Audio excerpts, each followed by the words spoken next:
This all starts with an honest look in the mirror, and just allow yourself that you won't feel good, that it will feel strange, that you will feel lost. But remember, you are standing on solid ground in this moment, and you can start from scratch, and you can start with a clean slate. You can take new decisions, healthier decisions that are in favor of you. And we are going in so many other topics, but I hope anyway that I was able to answer your question. You definitely were. And I think it's, I know we're going down different tangents, but I think it's one of these moments that is so, so common, but I don't think we talk about it. I do not think we give it, honestly, due credit. Because I like you, I have not met a patient who has said my life is worse post-diagnosis, which is really like such an irony. It's such an irony.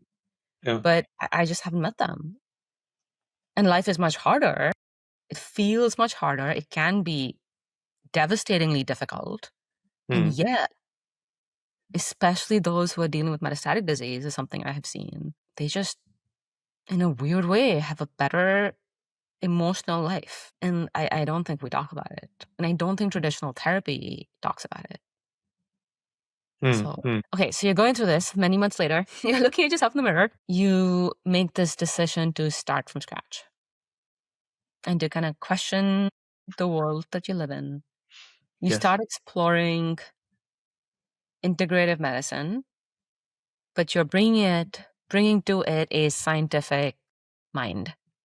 What's an example of something that you start exploring early and you start trying?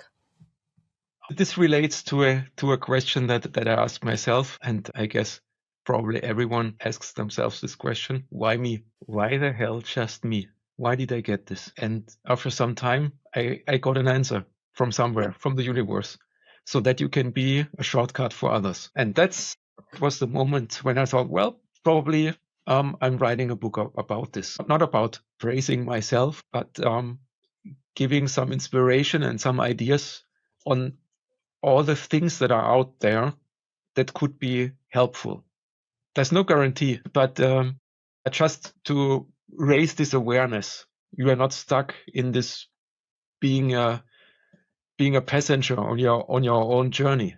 In this, you can take back the responsibility for your life, and you can support yourself in so many ways. And I of course I did a lot of research before I decided to do something next to conventional medicine. And the more I looked into this, I realized how much proof there is already. Because in med school, I always learned, well, there is no proof for anything apart from conventional medicine. And then I researched it, and so there's already proof out there. Clinical trials testing Group A, just conventional medicine. Group B, conventional medicine plus, for example, 2 meditations per week.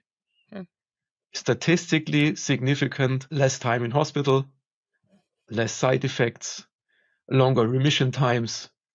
And I found so much proof. Of course, you can always find a study that says differently, but this is the same for pharmaceutical products. And I thought, well, why didn't I ever hear about it? Why didn't I recommend this to anybody? Just to give it a try. Again, come on, a 2-minute meditation per week or even a day. It won't hurt. Just allow yourself to be important enough to stay 2 minutes with yourself. It's so easy. The more I learned about these things, the more I came to myself. And this was a long way, because, as mentioned, in my arrogant approach, and this was also just fear of the unknown and the skepticism, that I really needed some time to open up. It was such a generous experience.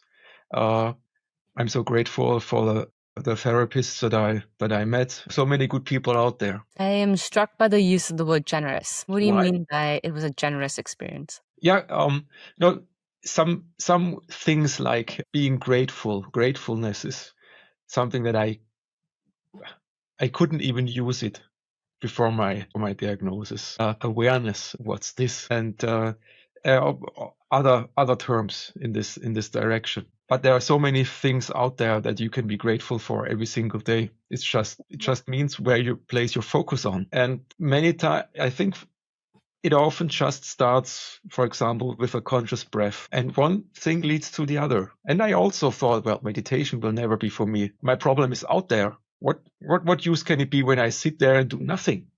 I need to do something. And I learned that rather the opposite is true. And it really took me some time to come to myself. Dr. Achim, if you're up for it, I think we should do part 2, because I don't even think we touched your role as a care partner at all. And I'm watching the clock, and I think we're about to be done. But I if you're open to it, I think your story, your perspectives are so compelling. And very selfishly, I very much resonate with a lot of it. So if you're open to doing part 2, maybe we schedule part 2 and continue. Yeah. Okay, so maybe just to wrap up part 1, given everything you've learned today, not today, I mean, over the course of the last 9 years, and you had to give a clinician one piece of advice on how they might interact with the cancer patient, what would you tell them? I think one thing is listen more, talk less, accept the silence, accept that you won't have all the answers.